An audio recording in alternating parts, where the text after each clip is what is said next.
What kind of company have you been keeping?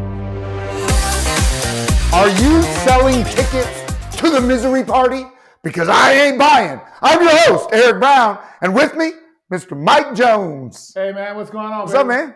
You looking pretty good in that orange today. Yeah, man. This is Debbie's favorite shirt. Yeah, it's your favorite color, man. It just kind of brings out that glowingness in you. For sure. For I sure. appreciate you being here today, man. Hey, we really want you to take a moment to listen just for the next few moments. You know, these pod blasts are not long, but they can be very powerful. There's an incredibly powerful message here for you today. So please listen with the intent to be influenced. Now, I know you've heard it said many, many times that misery loves company. And you know what? It's true. It does. As a young boy, me and two of my friends used to go fishing all the time down in Kemah, Texas. And we would fish and we would crab almost every day during the summer months as we were enjoying our summer vacation. One of the interesting things that I noticed after we caught a bucket full of crabs was that the crabs would climb on top of each other in an effort to get out of the bucket. Now, I want you to think about that bucket as your comfort zone here in just a moment. Now, as they were climbing on each other with the intent of getting out of that bucket, the other crabs in the bucket would literally reach up with their claws and pull them back in. They would not allow them to get out of that bucket. And I have observed this same phenomena occurring with human beings over the last 30 something years that I have been working with adults. Now, what I have noticed is that individuals that were working to get out of their comfort zone, to get out of bad behavior, like maybe alcoholism, or they wanted to stop smoking or whatever, people around them in their lives, much like crabs in a bucket, didn't always support them. They were looking for support from certain areas of their life and for certain people in their life. And much like crabs in a bucket, those individuals pulled them right back into those behaviors, right back into that bucket, reminding them of who they used to be, placing limitations on them because of their past decisions and choices. Now, there are others there to tell them of all of the dangers lurking outside of that bucket, because we do a great job of managing people with fear and not building their self-confidence to be able to take on the things that they are working against as it relates to the challenges that they may be having in their life. But when these folks are working to absolutely get out of that bucket, some of the people that they feel would be there to support them the most are some of the same people, Eric, that I have observed pulling them back in that bucket. Man, that's jacked up. Why would somebody do that? Why wouldn't they let them get out of the bucket?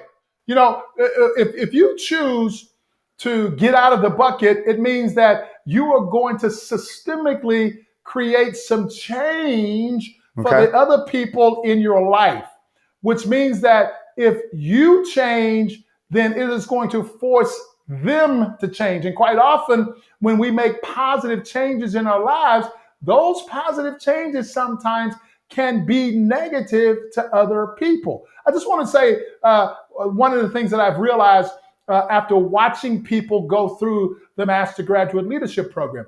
I've watched significant others come through and their partner have not been through the program. So they go home and they focus on being more positive, more engaged, more intimate, more present with these people, much like I know my significant other wants from me. Those people have pushed them away because they were a crab getting out of the bucket and they didn't understand why this change was happening. They wanted them to come back, I guess, and be less happy, less positive. They wanted them to be less engaged and less intimate because the change that they were bringing didn't make sense to that person. So much like a crab in a bucket, rather than allowing them the freedom now to be different, they absolutely pulled them right back into that bucket. So I would say to you, if you truly want to allow the people in your life to grow, to get healthier, then you need to be someone that is there cheering them on rather than playing the role of a crab, pulling them back into the bucket. Can't we be our own cheerleaders? Why do we need someone else?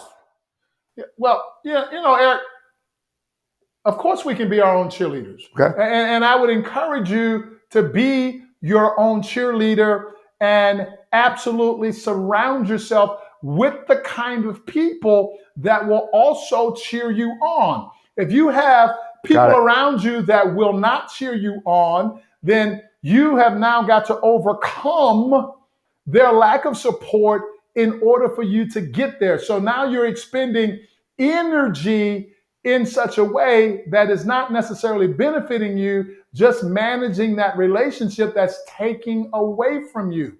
So yeah, you need to be your best supporter, but you've got to understand that you become the average of the 5 people you spend the most time with. So if those people are taking away from you, if those people are pulling you down back into the bucket, then you ultimately will become the average of the 5 people that you spend the most time with.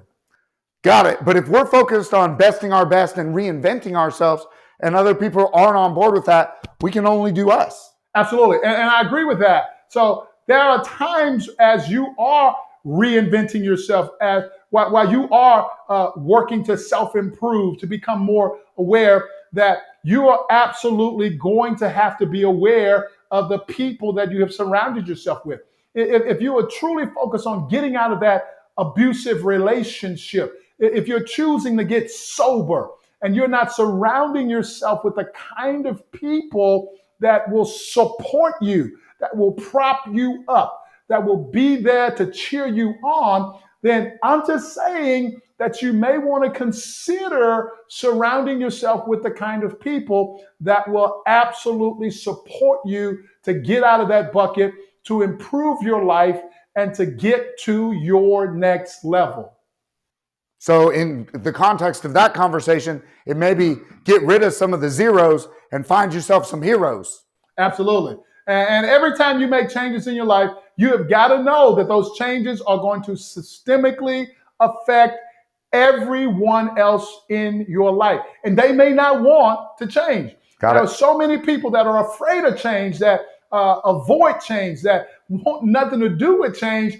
But when you make the choice to self-improve, to live your best life, to go for the things that you want in life, to absolutely course correct if things are not going in the direction that you want them to, when you change that course, you've got to understand that your winds are blowing upon them.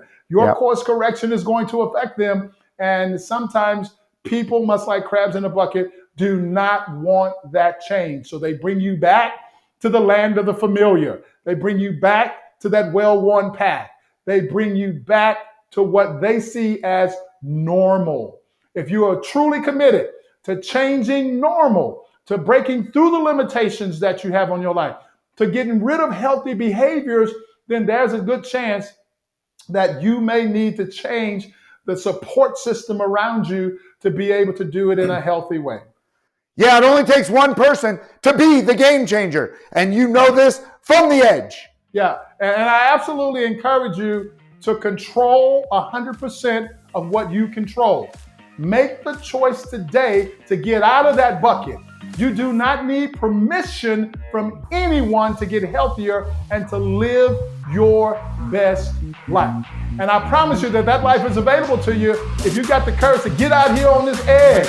Because if you're not on the edge, you're taking up far too much room. Here we go now.